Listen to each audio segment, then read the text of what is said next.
नोरमा group, जो सोचता है वो करता है। आपके अपने सपनों का आशियाना। नमस्कार, आप देख रहे हैं भारत लाइव और मैं हूं यति आपके साथ। आज से बिहार की सियासत में बहुत कुछ बदलने वाला है। बदलाव आखिर क्या होने वाली है ये हम आपको इस वीडियो में बताएंगे, तो आप इस वीडियो के अंत तक जरूर बने रहिए। देखिए, बिहार में आगामी विधानसभा चुनाव को लेकर लगातार जो राजनीति है वो देखी जा रही है और बड़े बड़े चेहरे जो दिल्ली में नजर आते थे वो अब बिहार आने वाले हैं। दरअसल हम बात कर रहे हैं राहुल गांधी की। देखिए, आज से जो वोट अधिकार यात्रा महागठबंधन की तरफ से निकाली जा रही है उसकी शुरुआत हो गई है। रोहतास से इसकी शुरुआत हो रही है और 1 सितंबर को पटना में आकर के इसका समापन होने वाला है। 16 दिन की इस यात्रा में 1300 किलोमीटर राहुल गांधी और तेजस्वी यादव एक साथ एकजुटता के साथ लोगों से संवाद करेंगे और बीजेपी और एनडीए गठबंधन जो डबल इंजन की सरकार है उस पर हमलावर जरूर होते नजर आएंगे। तो देखिए, राहुल गांधी जो वोट अधिकार यात्रा की शुरुआत कर चुके हैं। यात्रा सिर्फ एक राजनीतिक कार्यक्रम नहीं होने वाला है, बल्कि लोकतंत्र और जनता के हक की लड़ाई। इस यात्रा को लगातार जो महागठबंधन के लोग हैं वो कह रहे हैं। अब राहुल गांधी का साफ तौर पर कहना है कि देश की असली ताकत जनता में वोट में है। जब वोट का अधिकार ही खतरे में हो तो लोकतंत्र पर सबसे बड़ा खतरा मंडराता नजर आ रहा है। यही वजह है कि इस यात्रा के जरिए राहुल गांधी खुद लोगों को उनके वोटों के अधिकार को लेकर जागरूक करते नजर आएंगे। अब देखिए, सवाल ये उठता है कि इंडिया ब्लॉक के कौन कौन से नेता इस यात्रा में राहुल गांधी और नेता प्रतिपक्ष तेजस्वी यादव के साथ खड़े नजर आएंगे। उनके हाथों में हाथ पकड़कर एकजुटता से लोगों के बीच जाएंगे और एनडीए गठबंधन की पोल खोलते नजर आएंगे।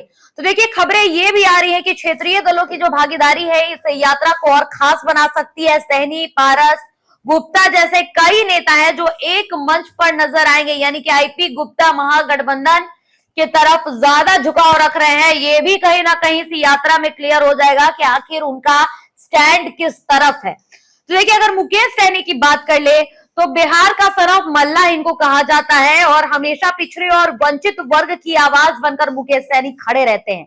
वहीं चिराग पासवान जो है उनके चाचा यानी कि पशुपति पारस जो लोक जनशक्ति पार्टी रामविलास के नेता थे, लेकिन अब वो अलग हो गए। उन्होंने पार्टी को अलग कर लिया है। इसके बाद उनके पास भी अगर देखा जाए तो दलित और पिछड़ों की राजनीति को मजबूती देने की जो शक्ति है वो कहीं ना कहीं है।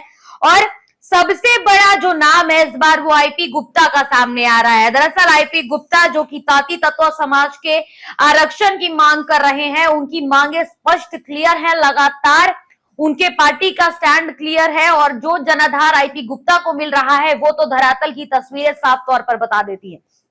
देखिए, आईपी गुप्ता का भी नाम सामने आ रहा है कि वो भी इस यात्रा में लोकतंत्र को लेकर के आवाज उठाते नजर आएंगे। महागठबंधन के साथ वो देखे जा सकते हैं।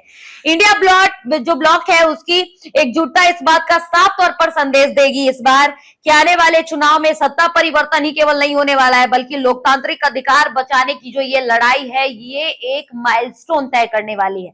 तो कहीं ना कहीं राहुल गांधी का स्टैंड क्लियर है। एसआईआर के मुद्दे पर लगातार राहुल गांधी की अगर बात कर ले तो वो सरकार को घेरने की कोशिश करते रहे हैं। राहुल गांधी का साफ तौर पर कहना है कि जो हाल दिल्ली और महाराष्ट्र और हरियाणा में हुआ वो हाल हम बिहार में नहीं होने देंगे। वोट का अधिकार हर किसी को है और अगर वोट ही का अधिकार छीन लिया जाता है तो ये साफ तौर पर लोकतंत्र की हत्या होती है और ऐसा कतई महागठबंधन के भीतर जितने भी घटक दल है वो नहीं चाहेंगे। तो देखिए, फिलहाल राहुल गांधी इस यात्रा से सियासत तो हलचल तेज कर चुके हैं, इसमें कोई दो राय नहीं है, क्योंकि इस बार कांग्रेस जो धरातल पर उतरकर काम कर रही है बिहार में विधानसभा चुनाव को लेकर, वो कहीं ना कहीं एनडीए गठबंधन के लिए खतरे की जो निशानी है वो बनती जा रही है। और इस बार सीधे सीधे चुनावी समीकरणों पर इसका असर जरूर देखने को मिलने वाला है। और ये कहना गलत नहीं हुआ कि इस बार विधानसभा चुनाव में महागठबंधन के भीतर कई ऐसे चेहरे हैं। हम बता रहे थे आपको, पशुपति पारस की बात कर रहे थे, मुकेश सहनी की बात कर रहे थे, आईपी गुप्ता की बात कर रहे थे,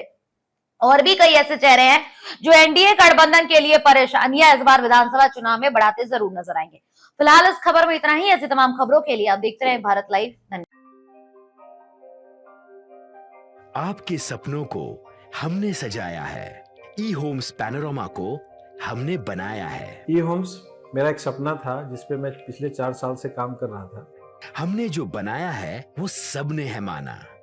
ई होम्स पैनोरामा में हो आपका भी आशियाना। और फाइनली हमने 2021 में इस प्रोजेक्ट को लॉन्च किया। बहुत लोग अप्रिशिएट कर रहे हैं कि पूर्णिया जैसे शहर में, बिहार के, एक तो बिहार की बात करें उसमें भी पूर्णिया जैसे छोटे जगह में इस तरह का लाइफस्टाइल देना, ये सुन के हम लोगों को बहुत अच्छा लगता है। ई होम्स में हमने कुछ और भी किया है, जैसे हम जिस जगह में रह रहे हैं हमारे फैमिली सिक्योर हो, उनको सिक्योरिटी का ध्यान में रखा है। आपकी सुविधा और सुरक्षा आपके लिए खास है, ये आपका विश्वास है। इसमें आर्टिफिशियल इंटेलिजेंस का 7 लेयर सिक्योरिटी का हमने इस्तेमाल किया है। लस ग्रीन कैंपस को बनाया है। यदि हमारा बाउंड्री वाल है तो वो वर्टिकल गार्डन है। ये जितनी भी फैसिलिटी होता है एक इंटरनेशनल टाउनशिप में, ई होम्स है, ये हम लोग विश्वास नहीं कर पा रहे हैं। जो भी हमारे मित्र दोस्त या जो भी हमारे बाहर के बाहर आते हैं तो हम लोगों को बहुत अच्छा सुनने को मिलता है और बहुत अच्छा क्रेडिट मिल रहा है। वो सारा हमने सिर्फ एक बिल्डिंग नहीं बनाया, हमें एक बहुत अच्छा लाइफस्टाइल दिया ई होम्स में, और मेरा एक सपना था जिसको मैं आज फुलफिल होते हुए देख रहा हूँ। ये आपका आवास है। ई होम्स पैनोरामा में अब आपका निवास है। E homes panorama, luxurious lifestyle redefined.